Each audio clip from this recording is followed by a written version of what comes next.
नमस्कार, आप देख रहे हैं न्यूज नेशन में हूं पिनासी अगर। अफगानिस्तान के हालात को लेकर न्यूज नेशन की लगातार नॉन स्टॉप इंटरनेशनल कवरेज जारी है। हम आपको लगातार ग्राउंड जीरो से भी अपडेट दे रहे हैं, इसके कूटनीतिक मायने भी आपको समझा रहे हैं और हर पहलू से अपडेट जारी है। आप ये देखिए कि किस तरह से अमेरिका के विमान, यूएस एयरफोर्स के विमान ग्लोबमास्टर के ऊपर किस तरह से आगे पीछे लोग जो हैं वो उस पर चढ़ने के लिए बेकाबू नजर आए अफगान के लोग, और कहीं ना कहीं गुस्सा था, आक्रोश था, उसमें जाना चाहते थे, रोकना चाहते थे अमेरिका को यूं भागने से। क्या चाहते थे ये समझ में नहीं आया, लेकिन देखिए कि किस तरह से उसके विंग्स पर, उसके टायर्स पर लोग जो हैं वो किस तरह से चढ़े जा रहे हैं। जो कुछ हाथ लग रहा है, और ये लोग ये भी नहीं समझ रहे हैं कि अगर ये यूं ही इस प्लेन के साथ लटके रहे तो ये गिरेंगे नीचे और उसके बाद इनकी मौत निश्चित है।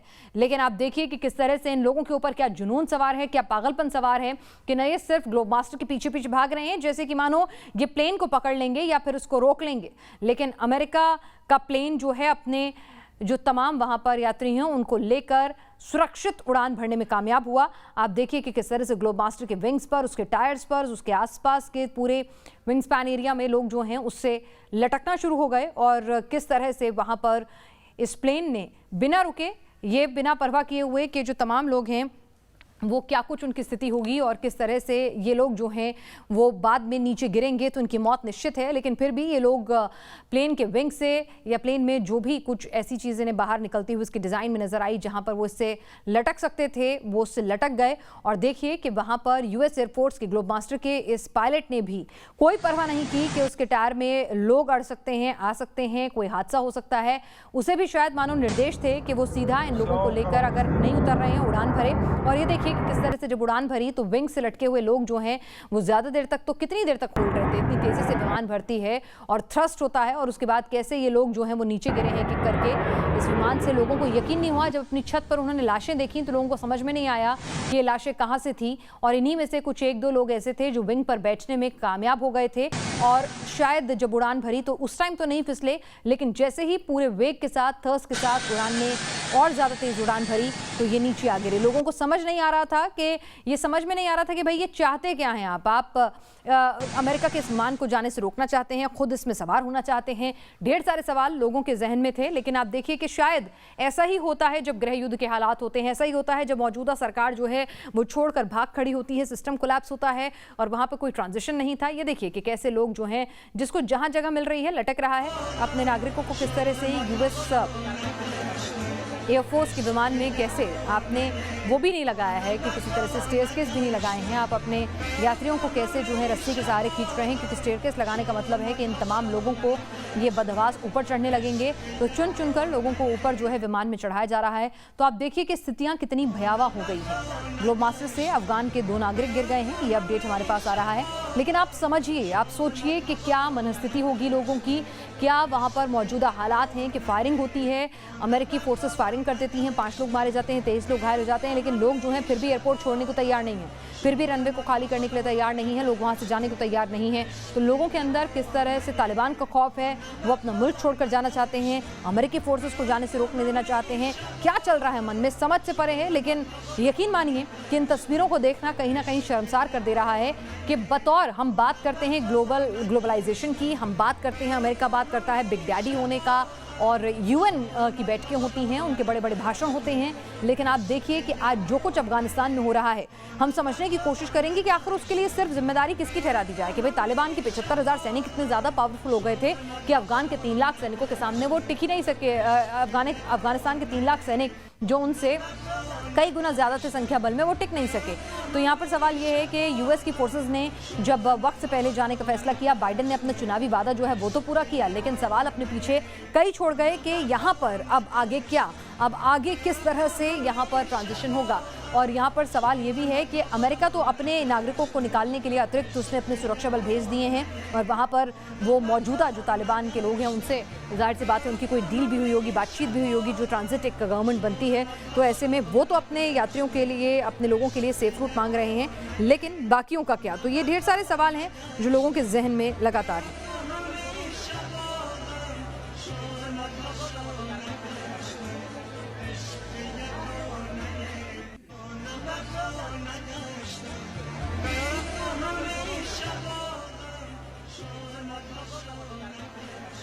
और हमारे साथ हमारे खास मेहमान इस वक्त जुड़ चुके हैं इस पूरे हालात को समझने के लिए। मेजर जनरल GD बख्शी साहब हैं, रिटायर्ड रक्षा विशेषज्ञ हमारे साथ, और P स्टोबदन पूर्व राजनयिक हैं। कमर आगा साहब हैं, विदेश मामलों के जानकार। संजीव श्रीवास्तव भी हमारे साथ जुड़े हुए हैं। यूनिस खान पेरिस से हमारे साथ पाकिस्तानी पत्रकार हैं। और अमरुद्दीन खान सुल्तानी, अफगान एक्टिविस्ट हमारे साथ हैं। अमरुद्दीन खान सुल्तानी साहब, इन तस्वीरों को देख के अगर इंसानियत के नाते हम यहाँ पर शर्मसार हो रहे हैं, हमें कहीं ना कहीं इतना दुख हो रहा है जो मनस्थिति हमारी है, आपसे पूछना चाहूंगी आपके मन पर क्या बीत रही है। और फिलहाल आपके पास जो लोगों के कॉल्स आ रहे होंगे, SOS मैसेजेस आ रहे होंगे, क्या स्थिति है इस वक्त अफगान में?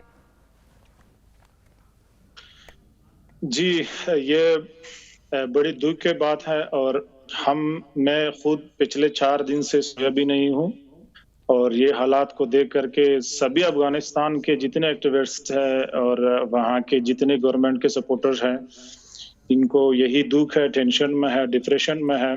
ये लोग जो अभी आप लोग दिखा रहे हैं कि जाना चाह रहे हैं, इनको तालिबान के जुल्म, उन लोग के टेरर एक्टिविटीज का पता है कि इन लोग के साथ क्या क्या होने वाला है। तालिबान एक लाइक पे, जो अगर कोई फेसबुक पे किसी की पोस्ट को लाइक करते हैं गवर्नमेंट सरकार की, उसको थ्रेट्स दे रहे हैं। किसी सरकार के फेवर में अगर आपने पोस्ट किया, आपको थ्रेट्स दे रहे हैं, तो आपको फिर छोड़ता भी नहीं है। आपके मौत तालिबान के लिए कुछ भी नहीं है। वैसे तो तालिबान ने बहुत ढेर सारी बार इसका गारंटी दिया कि किसी को खतरा नहीं है, लेकिन मैंने पहले भी जैसे कहा कि 6000 से ज्यादा लोग कंधार में शहीद कर चुके हैं। इन लोगों ने घरों से निकाल दिया गया है, उन लोग को सर्टिफिकेट भी दिया गया है कि आप लोग को कुछ होने नहीं देंगे, आप लोग फ्री है। लेकिन बाद में क्या हुआ कि इन बेचारों को घरों से निकाल करके सभी एक्टिविस्ट थे और इन लोग के जिंदगी से खिलवाड़ कर दिया। पिछले 2 हफ्ते में 10,000 से ज्यादा लोग मर डाले हैं। और यूनुस खान जी कह रहे हैं कि अफगान मीडिया में इसका रिकॉर्ड्स नहीं है। रिकॉर्ड्स कैसे देगा अफगान मीडिया? वहां पे कंट्रोल सभी तालिबान के हैं। और ये जो हुआ है, ये घटना हुआ है, इसके responsible only president Joe Biden है। ये निर्णय उसी का है। इसमें बाकी अमेरिकन के, जहां तक मेरा ओपिनियन है, राय नहीं है। जहां तक हम लोग सोशल मीडिया पे अमेरिकन के साथ इन्वॉल्व है, देख रहे हैं उनके ट्वीट्स और ये सब। जो बाइडेन को यही सलाह दे रहा था कि अफगानिस्तान को इस कठिन हालात में नहीं छोड़ना चाहिए, उसको रिटर्न जाना चाहिए। लेकिन बड़ी जल्दबाजी में जो बाइडेन ने ये निर्णय लिया कि अफगानिस्तान से किसी भी हाल में निकालना है। दूसरा बात ये कि दोहा डील में जो इन लोग के साथ एग्रीमेंट्स हुआ है, उससे अफगान सरकार को कोई आता पता ही नहीं था कि अमेरिकन तालिबान के बीच क्या डील्स हुआ है। और बीच में पाकिस्तान इन्वॉल्व है।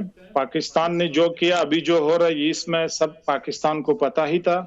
और पाकिस्तान के सलाह पे ही तालिबान चलते थे कि पाकिस्तान जो कहे उस पे आगे बढ़ना चाहते हैं। ये पाकिस्तान की सलाह पे ही तालिबान चला है। यूनुस खान साहब पेरिस से पाकिस्तानी पत्रकार हमारे साथ इस वक्त जुड़ चुके हैं। यूनुस खान, अमरुद्दीन खान कह रहे हैं कि पाकिस्तान की शे पर ही तालिबान चला है, पाकिस्तान को सब कुछ पता था और आज अफगान में जो कुछ हो रहा है उसके लिए पाकिस्तान और अमेरिका जिम्मेदार हैं। देखिए, अभी हमारे पैनल में एक इंडियन सीनियर सियासतदान बैठे हुए थे। उन्होंने भी ये बात की कि जो 96 में 97 में 2001 तक तालिबान पर पाकिस्तान का असर था, मौजूदा हालात में वो नहीं है। क्योंकि 2001 के बाद पाकिस्तान ने जब अमेरिका का साथ दिया और तालिबान के कई लीडर को पकड़वाया, तो उसके बाद पाकिस्तान के तालिबान के साथ वो ताल्लुकात नहीं रहे जो पहले थे। इसके अलावा जो पिछले 1 साल से जो अमेरिका तालिबान के साथ डायरेक्ट बातचीत कर रहा है, उसमें पाकिस्तान को इन्वॉल्व भी नहीं किया। अब अभी हमारे अफगान दोस्त की अगर हम बात मान लें सही कि ये सब कुछ कर रहा है, पाकिस्तान कर रहा है और तालिबान को सपोर्ट पाकिस्तान कर रहे और पाकिस्तान की वजह से फतह हुई, तो मेरा इनसे ये सवाल है कि जो 3 लाख अफगान फौज थे, उन्होंने फिर वहां पे मुकाबला क्यों नहीं किया? अफगान हुकूमत के सरकार क्यों मुल्क से भाग गई? तो क्या वो भी पाकिस्तान के साथ थे और वो भी ISI के एजेंट थे? चाहे अशरफ गनी हो, चाहे इनके नायब सदर हो, चाहे इनके इंटेलिजेंस के अहलकाम हो, या 3 लाख नेशनल अफगान फौज, क्या ये भी फिर पाकिस्तान और ISI के पैरोल पे थे? तो चीजें जो होती हैं वो उसको हम उसके तनाज़ुर में देखना चाहिए। 1 साल से जो तालिबान के साथ बातचीत हो रही है, उसमें पाकिस्तान की वो हैसियत नहीं थी, न उसमें उसमें उसे रखा गया था। जो भी बातचीत हुई है वो अमेरिका, नेटो और तालिबान की डायरेक्ट बातचीत हुई है। जी जी, हमारे साथ मेजर जनरल जीडी बख्शी साहब भी इस वक्त जुड़े हुए हैं। जीडी बख्शी साहब, अगर भारत के लिहाज से देखा जाए तो हमारी सामरिक दृष्टि से कितना चुनौतीपूर्ण होगा तालिबान का यूं सत्ता में आना और पाकिस्तान की शय मिलना? तालिबान का सत्ता में आना आपके लिए बहुत खतरे की बात है। बहुत बुरा एक अंजाम हुआ है। यहाँ पे 3 लाख तो अफगानिस्तान की फौज को हथियार दिए थे अमेरिकन ने, वो सब तालिबान के हाथ गए हैं। जो अमेरिका की परफॉर्मेंस रही है, I think it has been बहुत ही शॉकिंग रहा है। जिस तरह उन्होंने अफगानिस्तान के लोगों को, अफगानिस्तान की सरकार को और अफगानिस्तान की फौज को लेट डाउन किया है। Very bad optics, it is terrible PR, और ये साफ दिखाता है America as a super power in decline. ये अमेरिका को समझ नहीं आया इतना बड़ा फैसला लेते हुए। इतनी जल्दबाजी क्या थी? देखिए 2014 से तो जो तमाम फाइटिंग है अफगानिस्तान में वो अफगान आर्मी के ऊपर छोड़ दी गई थी। 2014 से आज तक 45,000 अफगान सैनिक मारे गए। केवल 99 अमेरिकन कैजुअलिटीज हुई थी, जिसमें एक्सीडेंट, बीमार शिमार सब शामिल। तो मैं नहीं समझता था कि इतना भारी खतरा था कि अमेरिका को इस तरह आनन फानन में छोड़ के भागना था। और तालिबान से क्या दोहा में खलीलजाद साहब ने गोल खिलाया, अब वो अमेरिका का तमाशा पूरी दुनिया देख रही है। ये मतलब this is a very bad move, terrible.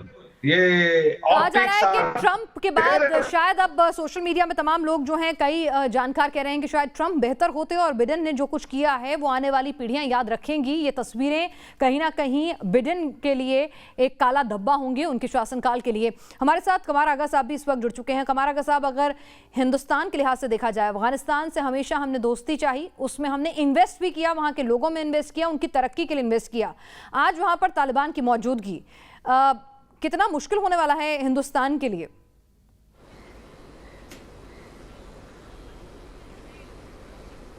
देखिए, हमने वहाँ पे इन्वेस्टमेंट ज़रूर किया और उससे हमारी बड़ी रेपुटेशन वहाँ पे बनी।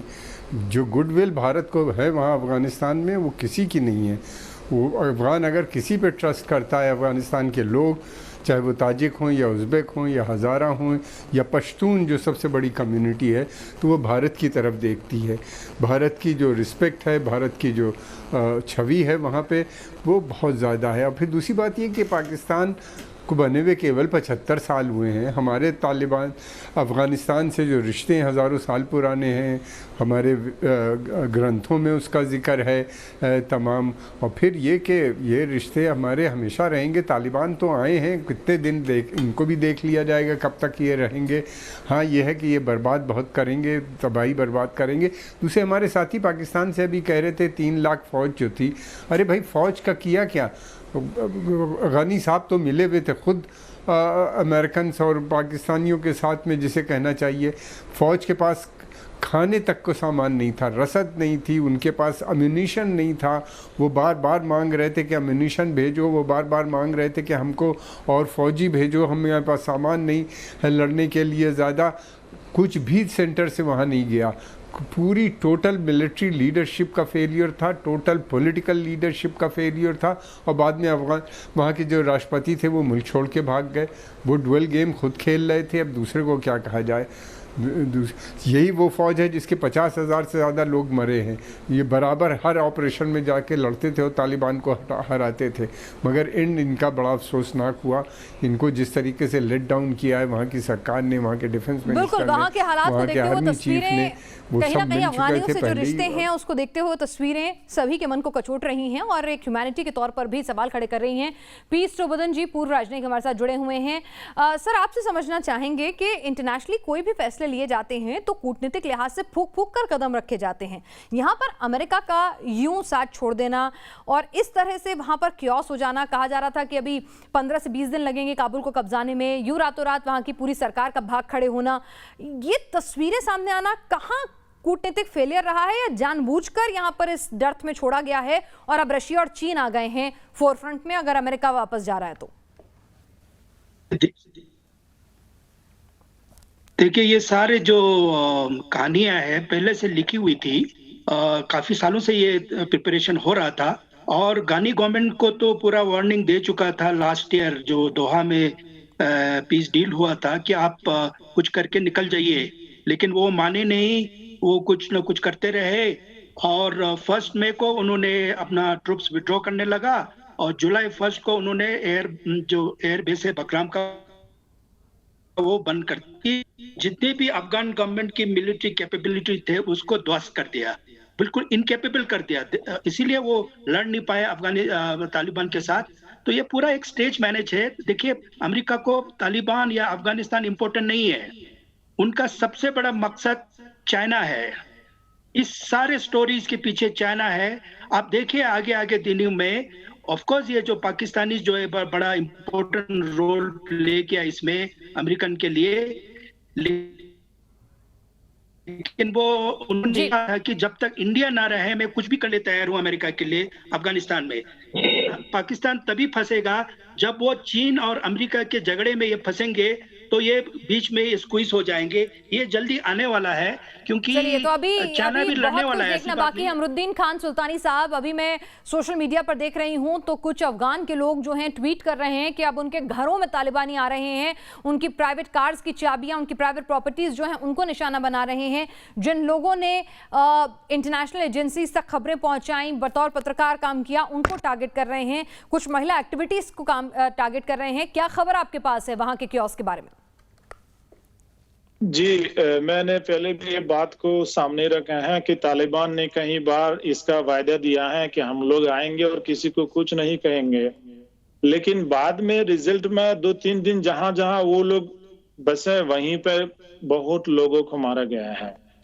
अभी तात्कालिक में ये लोग खुद कह रहे थे कि काबुल को हमें नहीं पकड़ना है, काबुल के आसपास ही रहना है, और इसलिए हम लोग काबुल घुस गए क्योंकि काबुल के जो पुलिस चेक पोस्ट थे वो अफगान सरकार ने छोड़े हुए थे। तो हमें लगा कि कोई लूट मार ना हो, इसलिए हम लोग घुस गए काबुल में। ये सरासर झूठ है। ये लूट मार इन लोगों ने स्टार्ट किया है। इन लोग का काम यही है, लोगों के संपत्ति लूट लिया है, घरों में घुस के रेप किए हुए हैं। ये दुख के बात है कि ये सब बातें मीडिया सामने नहीं लाते हैं क्योंकि मीडिया पे प्रेशर है। मीडिया पे इन लोगों के जो एडवाइजर है पाकिस्तान, वही यही सलाह दिया है कि मीडिया बंद होना चाहिए, मीडिया में बात सामने नहीं आना चाहिए क्योंकि इंटरनेशनल प्रेशर बढ़ जाएगा। अभी जो ये लोग कह रहे हैं कि सरकार इंटरिम सरकार बनेगा अफगानिस्तान में, ये भी सरासर झूठ है। कल से ऐसी रिपोर्ट्स मिल रहे हैं कि किसी के साथ ये समझौता करने को तैयार नहीं है। और मेहमानों ने कहा कि गनी सरकार की कुछ खामियां थी। जहां तक मुझे इंफॉर्मेशन है और पिछले 4-5 दिन से लगातार हम इस मैटर्स में इन्वॉल्व है जी। गनी नहीं चाहते थे इस देश से निकलना, बिल्कुल नहीं चाहते थे, कोई भी हिसाब से नहीं चाहते, लेकिन हमारे नेशनल सिक्योरिटी एडवाइजर को ऐसे इंफॉर्मेशन मिली थी कि ऐसा है कि कुछ लोग तालिबान के गुंस में आए हुए हैं और गनी को असैसिनेट के लिए, तो उसको एडवाइस दिया गया कि आप चल जाइए। दूसरा बात यह कि तालिबान इसके लिए रेडी नहीं थे कि उससे टेक ओवर करे सरकार। बोलते थे कि आप ऐसे ही सरकार छोड़े और निकल जाए, हम खुद आके संभाल लेते हैं। चलिए, और हमारे साथ इस वक्त तालिबान जैसे पाकिस्तानी पत्रकार जुड़े हुए हैं। यूनिस साहब, यहाँ पर इस सब के बीच में कहा जा रहा है कि पाकिस्तान जिस तरह का रोल निभा रहा है, तमाम लोगों की राय आपने सुनी है कि पाकिस्तान की शय पर ही यहाँ पर सब कुछ होता आया है। तो ऐसे में पाकिस्तान भी तालिबान को समर्थन आज भले ही दे दे, लेकिन उस पर भरोसा नहीं कर सकता है, वो उसके लिए भी भस्मासुर साबित हो सकता है। देखिए, अफगानिस्तान के हमसाये में जितने भी ममालिक हैं, चाहे ईरान हो, पाकिस्तान हो, चाइना हो या इंडिया हो, इनको तो मसला रहेगा क्योंकि तालिबान में न तो तालीम है न एजुकेशन है। ये ह्यूमन राइट की भी वायलेशन करते हैं, बच्चों के साथ भी ज्यादतियां करते हैं, खवातीन को स्कूल नहीं जाने देते हैं। और इसके अलावा इनकी जो ये सिर्फ अफगानिस्तान तक नहीं रहेंगे, इनके असरात पाकिस्तान, ईरान, अफगानिस्तान तक आएंगे। तो कोई भी हुकूमत नहीं चाहेगी कि ये एक्सट्रीमिस्ट लोग ये ज्यादा अरसा तक रहें। पाकिस्तान में भी बहुत बड़ी एक लॉबी है जो कि लिबरल लोग हैं, वो भी तालिबान की न सिर्फ मुखालफत कर रहे हैं बल्कि वो कह रहे हैं कि वहाँ जो भी हो अफगान अवाम के उमंगों के मुताबिक हो। अफगान अवाम जो है वो तालिबान पर इस वक्त भरोसा नहीं कर रही है, लेकिन वो मौजूदा जो साबका हुकूमत थी अशरफ गनी, उसकी हुकूमत पर भी भरोसा नहीं कर रही है, क्योंकि उन्होंने 20 साल में कोई डिलीवर नहीं किया। उन्होंने सिर्फ वहां पे अपने मनपसंद अफराद को ओहदे दिए, नवाजा है, लेकिन वहां पे अगर आप देखें तरक्की के हवाले से अवाम की बेहतरी के लिए कोई ऐसे इकदाम नहीं किए गए। तो यहाँ पे जो चीजें भी हैं नजर आ रही, इससे हमारे जो आसपास के ममालिक है वो जरूर मुतासर होंगे, चाहे पाकिस्तान हो, अफगानिस्तान हो, ईरान हो और चाइना। और हमें ये बात समझने की जरूरत है कि ये बैनुल-अक़वामी ताकतें इसमें अपना किरदार अदा कर रही है और उनकी लड़ाई है, और उसमें जो छोटे ममालिक है, हमसाया ममालिक है, वो मुतासर जरूर होंगे। जी बिल्कुल, तो लगातार आप सभी, हमारा पूरा वरिष्ठ पैनल लगातार जुड़ा रहे। जिस तरह की खबरें आ रही हैं, जिस तरह की तस्वीरें आ रही हैं, अफगानिस्तान में जो अराजकता मची हुई है उसकी गवाही दे रही हैं, और जिस तरह से यहाँ पर सवाल उठा रहा है हमारा पूरा पैनल कि तालिबान की हुकूमत का यूं वहाँ पर काबिज हो जाना हिंदुस्तान के लिए सामरिक दृष्टि से भी और कूटनीतिक लिहाज से भी ठीक नहीं है। लेकिन हिंदुस्तान की पहली प्राथमिकता है कि जहाँ पर मौजूदा जो स्थितियाँ बनी हुई हैं उसमें तालिबान के नुमाइंदों से बातचीत करके अपने लोगों को सुरक्षित बाहर निकाला जाए। लेकिन अभी तक एयरपोर्ट पर जो क्योस मचा हुआ है वो काबू में नहीं आया है।